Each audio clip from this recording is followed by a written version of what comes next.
అయితే 3 సార్లు సరే క్లాస్లో పెడతానులేమ్మా, బంగారు తల్లి కదా ఉంచుకోమ్మా అని చెప్పి తీసి పెట్టి మళ్ళీ పెడతానులేమ్మా మర్చిపోయి. సరే ఈ లోపల వంకాయ దండలు తీసుకొచ్చారు, పెట్టారు. వీడును శివయ్య వీళ్ళిద్దరూ దండలు అక్కడ పెడుతున్నారు. ఆ అమ్మాయి ఎలా పెట్టుకుందో తీసుకొచ్చి ఆ అమ్మాయి పాపిడి పిల్ల కింద తీసుకొచ్చింది. అసలు వీళ్ళెవ్వరూ పెట్టలేదు, శివయ్య పెట్టలేదు, వీడు పెట్టలేదు. నేను ఇక్కడ ఉన్నాను, నేను బయట అని వీళ్ళు ఎలా చదువుతున్నారు, నేను ఇక్కడ నుంచి నిలబడి చూసుకున్నాను. ఆ క్షణం నేను చూడలేదు. నేను ఎందుకు ఇటువైపు ఎవరో అంటే ఇటువైపు నేను నా దృష్టి వెనక్కి వచ్చేది. వీళ్ళు సర్దడంలో వీళ్ళున్నారు. తర్వాత చూస్తుంటే ఇక శ్రీనిబాబు అన్నాడు, అక్క అమ్మదేవి వంకాయలు దంట చూడక్క ఎలా వచ్చిందో.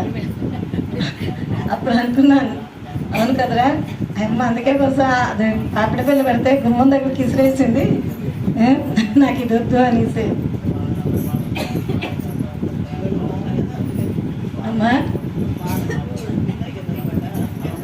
అదే అందుకే ఆ అమ్మ అలంకారంలో ఉన్నప్పుడు అసలు ఎలా అంటే పసిపిల్లలు తనకు వద్దు అనుకుంటే అది ఎలా వాళ్ళు మారం చేసి విసిరేస్తారో అలాగే ఆ అమ్మ ఖచ్చితంగా తీసి విసిరేస్తారు. అంతే, నేను ఒకటికి 100 సార్లు పెట్టినా సరే ఇంక అది వద్దు, మళ్ళీ దాన్ని తీసి పక్కన పెట్టి ఇంకేదైనా వస్తువు పెడితేనే ఆ అమ్మ తీసుకుంటారు. అది కూడా ఇష్టం లేదంటే ఇంక అది కూడా లేదు, నేను ఎత్తుక్కోవాలి. ఇక ఆ అమ్మకి ఏం నచ్చుతుందా అని నేను ఎత్తుక్కోవాలి. అందులో ఎత్తుక్కుంటే అప్పుడు అది పెడితే ఆ అమ్మ తీసుకున్నది అంటే ఓకే ఆ అమ్మ తీసుకుంది అనుకోవాలి. ఆ పెట్టుకున్నదంటే మళ్ళీ నేను రాత్రి అలంకరణ తీసే వరకు అలాగే ఉంటాయి ఆ వస్తువులు. లేదంటే అలంకరణ చేసేటప్పుడు ఆ అమ్మ అక్కడే ఆడుతుంది. ఆ అమ్మ నాకు ఈరోజు అదే నవ్వు వచ్చింది ఆ తల్లికి. అదే ఇందాక నుంచి ఆ అమ్మని అదే చూస్తున్నాను నేను. వంకాయలతో అమ్మ పాపిడి పిల్ల పెట్టుకుంది ఆ తల్లి.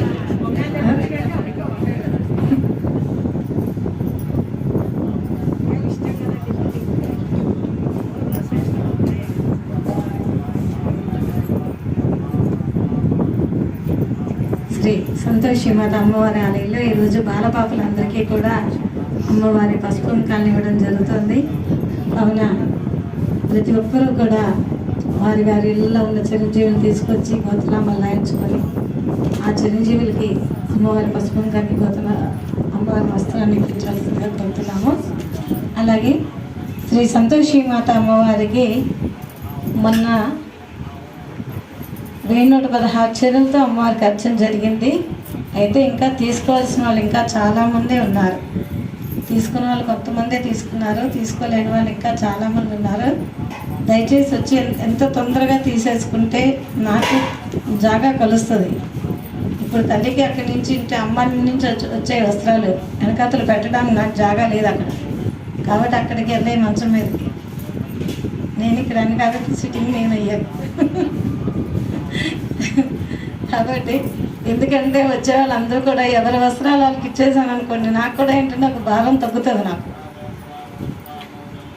ఎప్పుడు మళ్ళీ తల్లి ఉత్సవాలు అయిపోయిన తర్వాత మేము వస్తామంటే నేను ఇంట్లో ఉండనప్పుడు నాకు బయటవి వెళ్ళే కార్యక్రమాలు నాకు కూడా ఉన్నాయి. కాబట్టి దయచేసి ఎవరైనా సరే రిలేటివ్స్ ఎవరైనా సరే ఇంకా తీసుకోవాల్సిన వాళ్ళు ఎవరైనా ఉంటే కనుక దయచేసి చెప్పి, నేను రాత్రి చాలా మటుకు అందరికీ ఫోన్ల మీద ఫోన్లు చేసి వెంటనే రప్పించాను అర్జెంటుగా రావాలనేసి. ఈరోజు కూడా వస్తారు, ఇంకా ఉన్నారు, ఇంకా చాలామంది ఉన్నారు. ఏఎస్ఐ వాళ్ళవి ఇక్కడ బెంగళూరు, ఇక్కడ జర్మనీ, ఇంకా వీళ్ళందరివి కూడా కొన్ని ఉన్నాయి. ఇక ఇన్ని నేను కబుర్లో పెట్టేయాల్సింది.